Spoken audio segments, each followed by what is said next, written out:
লিঙ্কনকে নিয়ে হেফাজতের বিবৃতি ভুল ছিল। আপনারা জানেন যে গতকালকে ধর্মমন্ত্রী হিসাবে যখন লিঙ্কন সাহেব শপথ নিয়েছিলেন, লোকটা আহলে হাদিস মতাদর্শের হওয়ার কারণে হেফাজতে ইসলাম তীব্র নিন্দা জানিয়েছিলেন এবং তাকে ধর্ম প্রতিমন্ত্রীর পদ থেকে তাকে অপসারণ করার জন্য একটা বিবৃতি দিয়েছিল। পরবর্তীতে এই লিঙ্কন সাহেব বাংলাদেশ কওমি মাদ্রাসার বিভিন্ন বড় বড় আলেমদের সাথে বসার পরে তিনি স্পষ্ট করছেন যে আমি যদিও লামাযহাবী আকীদার, তো আপনাদের সাথে মিলেমিশে ইনশাল্লাহ চলবো। পরবর্তীতে একটা রফা দফা হয়েছে। তো আজকে তারা আবার বিবৃতি দিয়েছে যে হেফাজত মানে লিঙ্কন সাহেবকে নিয়ে হেফাজতের যে বিবৃতি এটা ভুল ছিল। এবং মুনির কাসেমি জমিয়ত উলামা ইসলামের সাথে তার একটা বিশাল ধর্মমরম হয়েছে। এই ধর্ম প্রতিমন্ত্রী লিঙ্কনকে পরবর্তীতে শুভেচ্ছা জানিয়েছেন, ফুলের শুভেচ্ছা জানিয়েছেন জমিয়ত নেতা মুফতি মুনির কাসেমি। এবং জমিয়তের সাথেও তাকে আমি খুবই অন্তরঙ্গভাবে কথাবার্তা বলতে এবং মেলামেশা করতে দেখেছি। এবং তিনি আজকে সংবাদ সম্মেলনও স্পষ্ট করেছেন যে আমি জমিয়তের আলেমদের সাথে যোগাযোগ করছি এবং কওমি আলেমদের সাথেই থাকতে চাই। আলহামদুলিল্লাহ, ভালো।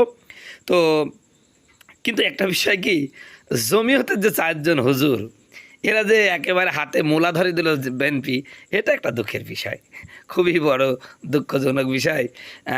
যে আবার হলো জুনায়েদ আল হাবিবও শুনছি নাকি আবার বাংলাদেশ খেলাপথ মজলিস মামুনুল হকের দলে চলে আসবে, একটা লেজে গেরে অবস্থা। তবে জমিয়তের জন্য শুভকামনা, ওরা সামনে যেন বিএনপি মূল্যায়ন করে সেইটাই আমরা কামনা করি। একজন আলেমকে যারা লুচ্চা বলে, আল্লাহর কসম এদের জন্মের পরিচয় নাই। কথা বলুন ঠিক কিনা? কারণ এরা নবীর ওয়ারিস, কখনো তারা জেনা করতে পারে না।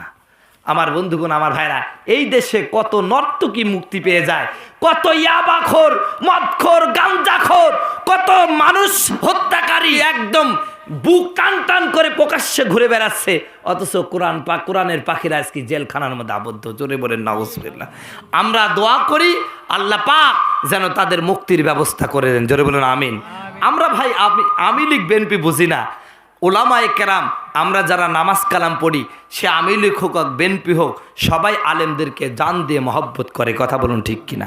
সম্মানিত বন্ধুগণ, আমার ভাইয়ের আমার, তো বলতেছিলাম এই জিহ্বাও আমার বিরুদ্ধে সাক্ষী দিবে। কয়টা হলো সাক্ষী? 7টা। এইবার আর একটা জিনিস সাক্ষী দিবে, সেটা হলো এই যাই কিছু করি না কেন, মাটির উপরে না মাটির নিচে? মাটির উপরে না? এই মাটিও আমার বিরুদ্ধে সাক্ষী দিবে। আল্লাহ বলেন ইযাত সুলজিলাতিল আরদু জিলজালাহা ওয়া আখরাজাতিল আরদু আসকালাহা ওয়া ক্বালাল ইনসানু মা লাহা। জোরে বলুন আল্লাহু আকবার। আমার বন্ধুগণ, আমার ভাইয়েরা, আমার দেহের 7টা অঙ্গ প্রত্যঙ্গ যখন আমার বিরুদ্ধে সাক্ষী দিল, ও আমার বন্ধুগণ, আমার ভাইয়েরা, এরপরে সমস্ত সাক্ষী নেওয়ার পরে আল্লাহ জমিনকে বলবে, জমিন যত ঘটনা তো ঘটেছে তোর উপরে, তুই বল। জমিন সেদিন সমস্ত ঘটনা খুলে বলবে, আয় আল্লাহ, এই লোকটা আমার উপরে দাঁড়িয়ে অমুক জায়গায় অমুক আলেমের বিরুদ্ধে মিথ্যা মামলা দিয়েছে, অমুক জায়গায় অমুক লোককে মারার জন্য প্ল্যান করেছে, অমুক জায়গায় অমুক লোককে ঠগাইছে, অমুক জায়গায় সুদের টাকা নিয়েছে, অমুক জায়গায় ঘুষের টাকা নিয়েছে। এইভাবে করে আমার বন্ধুগণ, আমার ভাইয়েরা, সব কথাগুলো একের পর এক সব জমিন বলে দিবে। সুতরাং ওই দিন মিথ্যা কথা বলে বাঁচার কোনো উপায় নাই। যখন আমরা ধরা খেয়ে যাব, এরে সাক্ষী তো সব আমার বিরুদ্ধে দিয়ে দিল, তখন আল্লাহকে কি বলবো জানেন? আল্লাহ বলবো, আল্লাহ রব্বানা আখরিজনা না'মাল সালিহান গায়রাল্লাযী কুননা না'মাল। আয় আল্লাহ, ভুল করে ফেলেছি, তুমি আরেকবার জমিনে পাঠাও, আর খারাপ কাজ করব না, একদম হুজুর হয়ে চলে আসবো। আল্লাহ বলবেন, 50 বছর, 60 বছর, 70 বছর, 80 বছর হায়াত দিয়েছি, এই দীর্ঘ সময় কিছু করতে পারিসনি, আর যাওয়া হবে না ফাহদুহু ইলা সিরাতিল জাহিম। আল্লাহ পাক বলবেন, ও ফেরেশতারা, দাঁড়ায় দাঁড়ায় কি দেখো, এদেরকে ঘাড়ে ধাক্কা দেয়া জাহান্নামে ফেলে দাও। জোরে বলেন নাউজুবিল্লাহ। সুতরাং আমার বন্ধুগণ, আমার ভাইরা, মনে রাখবেন, আমরা মুসলমান, আমাদের মৃত্যুর পরে সকলকে আমাদের কার সামনে দাঁড়াতে হবে? জোরে বলেন কার সামনে? ওই দিন আমাদের জীবনের সব হিসাব হবে। কথা বলুন ঠিক কিনা? পরকাল আছে, হিসাব হবে। সম্মানিত বন্ধুগণ, আমার ভাইরা আমার, যে কথা বলছিলাম এটাই হচ্ছে বিষয়। আজকে আমরা এই মৃত্যুকে নিয়ে আলোচনা করছি। অনেক আলোচনা আপনাদের নিয়ে হলো, পর্দার আড়ালে অনেক মা বোন আছেন, তাদের জন্য বেশি ওয়াজ করব না, মাত্র কয়েকটা কথা বলেই শেষ করব। কি সময় শেষ হয়ে গেছে নাকি? আলোচনা চালাবো, একটু জিকির করেন লা ইলাহা ইল্লাল্লাহ লা ইলাহা ইল্লাল্লাহ লা ইলাহা ইল্লাল্লাহ লা ইলাহা ইল্লাল্লাহ লা ইলাহা ইল্লাল্লাহু মুহাম্মাদুর রাসূলুল্লাহ। আমার মা বোনদেরকে বলবো, মা বোনেরা বেশি ওয়াজ করব না, শুধু 4টা কথা মনে রাখবেন। আল্লাহ রসুল বলেছেন, কোনো নারী যদি 4টা কাজ করতে পারে আল্লাহর জান্নাতের 8টা দরজা খোলা হবে। বলেন সুবহানাল্লাহ। 4টা কাজের মধ্যে 1 নম্বর কাজ হলো, কোনো নারী যদি 5 ওয়াক্ত নামাজ সময় মতন পড়ে। কি মতন ভাই? সময় মতন পড়ে। অনেক মা বোন নামাজ পড়ে কিন্তু নামাজের প্রতি বড়ই উদাসীন। জোহরের নামাজ পড়তে পড়তে প্রায় আসর করে ফেলে, আসরের নামাজ পড়তে পড়তে প্রায় মাগরিব। কথা বলুন ঠিক কিনা? আমার মা বোনদেরকে বলবো, ও মা বোনেরা, যেহেতু আপনাদের জামাত হয় না, জামাতে নামাজ পড়েন না, এই জন্য প্রত্যেকটা মহিলাদের উচিত হবে আজান হওয়ার সাথে সাথে নামাজটা পড়তে হবে। নবীজি বলেন, কোনো মহিলা যদি 5 ওয়াক্ত নামাজ ঠিক সময় মতন পড়ে, 2 নাম্বার ওয়াসামাত শাহরাহা, রমজান মাসের রোজাটা রাখে, ওয়াতাআত বালাহা, স্বামীর আনুগত্য করে। কার আনুগত্য বলেন? স্বামীর আনুগত্য। স্বামী কত বড় একজন স্ত্রীর জন্য কত বড় নিয়ামত আমি আপনাকে বোঝাই।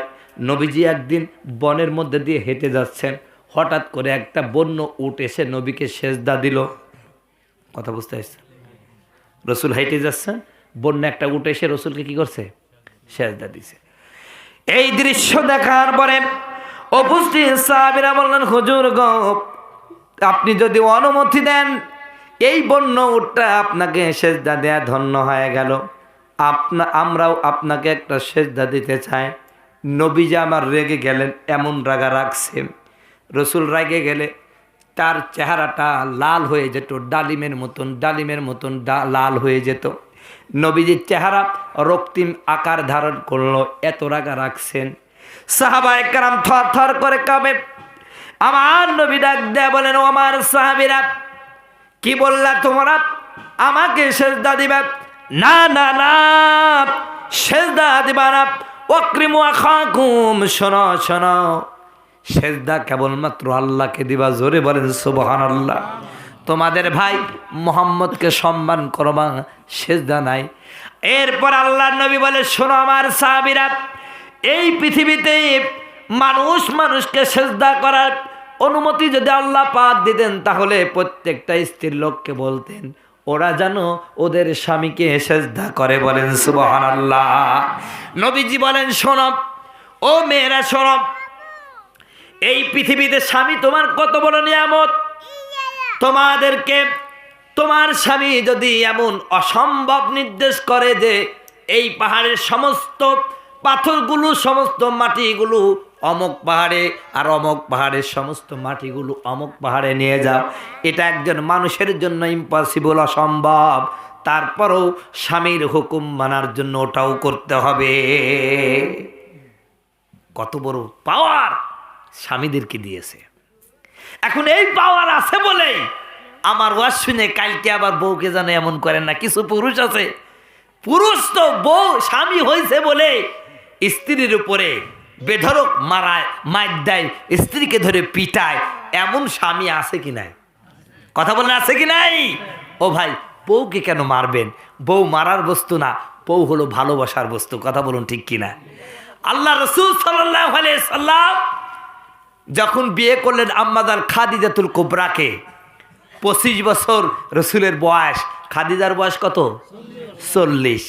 এত বয়সের ডিস্টেন্স, কিন্তু স্বামী স্ত্রীর মধ্যে কি ভালোবাসা ছিল। হযরতে খাদিজাতুল কুবরা রসুলকে একটা মুহূর্তের জন্য চোখের আড়াল হতে দিতেন না। একটু রসুল চোখের আড়ালে গেলেই হযরতে খাদিজাতুল কুবরা তার বুকটা আনচান করতো, বলেন সুবহানাল্লাহ।